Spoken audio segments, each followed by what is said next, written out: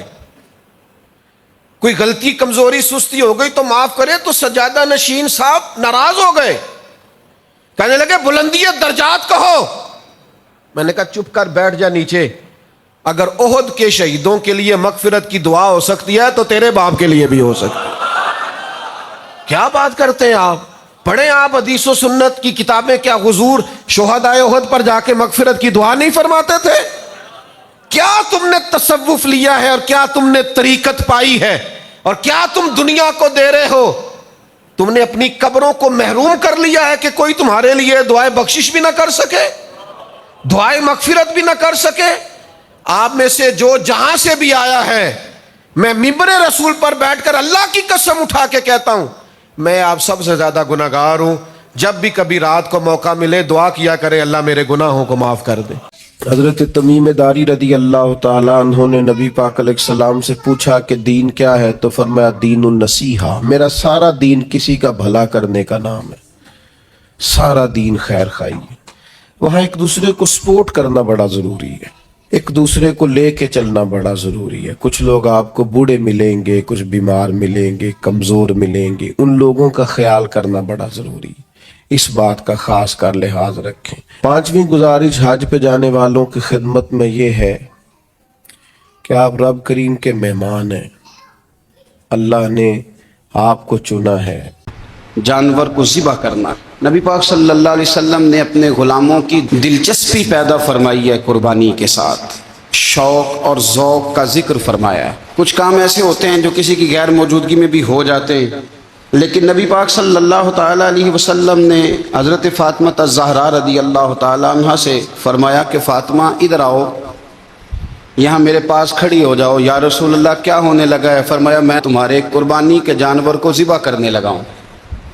قریب کھڑا کر کے حضرت فاطمہ کو حضور نے ذبح فرمایا. میں اکثر یہ بات آپ احباب سے عرض کرتا رہتا ہوں کہ نبی کریم علیہ السلام کے کاشانہ نور پہ 2-3 مہینے تک کھانا نہیں پکتا تھا، لیکن قربانیاں اللہ کے رسول ہر سال 2 دیا کرتے تھے. کھانا 2 مہینے نہیں پکا اور قربانیاں 2، اور 2 قربانیاں دے کے حضور فرماتے ایک میری طرف سے ہے، ایک میری امت کی طرف سے ہے.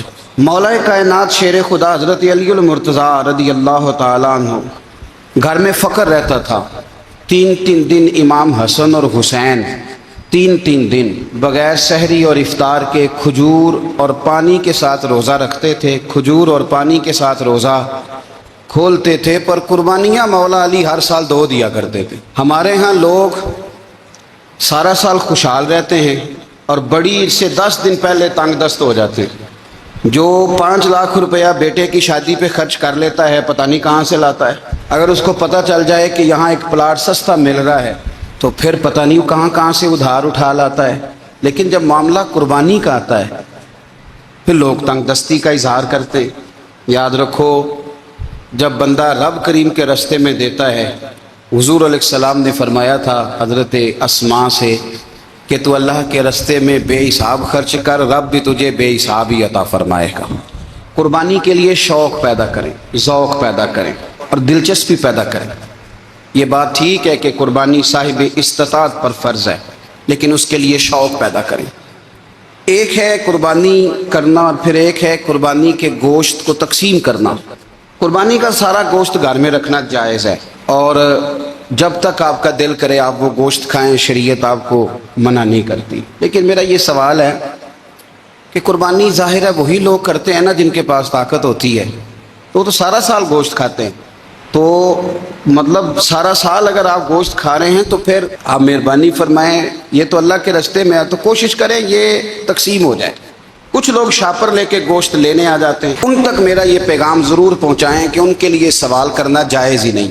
شریعت یہ کہتی ہے کہ جس کے گھر میں ایک وقت کا کھانا موجود ہو، صبح کا، اس کے گھر میں کھانا موجود ہے ایک ٹائم کا، اس بندے کے لیے کسی کے سامنے ہاتھ پھیلانا جائز۔ اتنا بھوکا آدمی کہ جس کے پاس اب کھانا ہی نہیں ہے ایک وقت کا بھی، وہ سوال کر سکتا ہے۔ چھوڑیں، سارا سال اگر ہم کسی امیر سے لے کے نہیں کھاتے تو کیا گھر میں ہنڈیاں نہیں پکتی؟ بالکل نہیں سوال کریں، قطعاً کوئی ضرورت نہیں، یہ جائز ہی نہیں ہے سرے سے۔ آپ کو کس نے اجازت دے دی خالی گوشت کی خاطر؟ جہاں اللہ تعالیٰ آپ کو مرچ دے رہا ہے، نمک دے رہا ہے، گھی دے رہا ہے، گھر رہنے کے لیے دے رہا ہے، وہ رب کریم 1000 روپے کا گوشت بھی عطا فرمائے گا۔ اور اس سے اگلی بات یہ کہ شکوہ بھی نہیں کرنا کہ فلانے نے اتنی قربانیاں کی تھی تو پتہ نہیں کہاں لے گیا ہے۔ اس نے کی تھی نا، پیسے کس کے تھے، ذبح کس نے کیا، تو آپ ذمہ دار ہیں کہ وہ کدھر لے کے گیا ہے۔ یہ بحث کرنے کی بھی اجازت دین ہمیں نہیں دیتا، تنقید کی بھی اجازت دین ہمیں۔ اس بات کو بھی ضرور ذہن میں رکھیں کہ ہم کہتے ہیں میں نے ابا جی کی اس سال کرنی ہے، اور پھر اگلے سال اماں جی کی کرنی ہے، اور پھر اس سے اگلے سال میں نے اپنی کرنی ہے۔ جس بندے کی جیب میں پیسے ہیں قربانی اس پر واجب ہے، اس کے ابا جی پر واجب نہیں۔ اگر ابا جی کے پاس الگ پیسے ہیں تو ابا جی پر قربانی واجب ہوگی۔ ہاں، اگر آپ کی جیب اجازت دیتی ہے تو آپ 3 قربانیاں خریدیں یا بڑے جانور میں 3 حصے ڈالیں، تو اب آپ 2 والدین کی ہو گئی، 1 آپ کی اپنی ہو گئی۔ لیکن جب تک آپ پر واجب قربانی آپ نہیں دیتے تب تک والدین کی قربانی دینا درست نہیں ہے، کیونکہ یہ دین میں واجب ہے۔ جو نماز آپ پہ فرض ہے وہ آپ نے پڑھنی ہے، اور جو ابا جی پہ فرض ہے وہ ابا جی نے پڑھنی ہے۔ اس مسئلے کو بھی ضرور ذہن نشین کریں۔ اس سے اگلی بات جو اور زیادہ ضروری ہے اس کا ضرور خیال فرمائیں، حصے ڈالے جاتے ہیں قربانی کے حصے، تو 6 حصے ہو گئے، اب 7واں حصہ مل نہیں رہا، تو ایک تگڑے سے بندے کے پاس جا کے مالدار سے کہا کہ چلو سب حصہ ڈال لیں، ایک حصہ کم ہے۔ چودھری صاحب کہنے لگے کہ میں نے تو پہلے بھی 4 بکرے لیے ہوئے ہیں، تو چلو اگر تم کہتے ہو تو چلو بڑا گوشت آ جائے گا، تکے ہی بنا لیں گے، چلو بڑا گوشت بھی 10 کلو آ جائے گا تو کباب کے لیے رکھ لیں گے، چلو رکھ لو حصہ۔ اب 6 بندوں کی نیت قربانی کی، 7ویں کی گوشت کی، اس کی نیت قربانی کی، پچھلے 6 کی بھی قربانی نہیں ہوگی، وہ بھی گئے کام سے۔ آپ اس بات کو سمجھیں کہ قربانی کا مطلب یہ ہے کہ خالص اللہ کی رضا کے لیے مخصوص وقت میں مخصوص جانور ذبح کرنا۔ اس لیے یہ ضرور توجہ کریں اس بات پر کہ ہم کئی لوگوں کو فورس کر کے شامل کر لیتے ہیں۔ بندہ مالدار ہوتا ہے، وہ بھی کہتا ہے چلو ٹھیک ہے کوئی حرج نہیں، لیکن وہ نامینیٹ کرے گا۔ اگر اس نے اپنی قربانی رکھ لیا تو پھر وہ بتائے گا یہ قربانی کس کی ہے، والدین کی ہے، کس کی ہے۔ تو قربانی اس ترتیب سے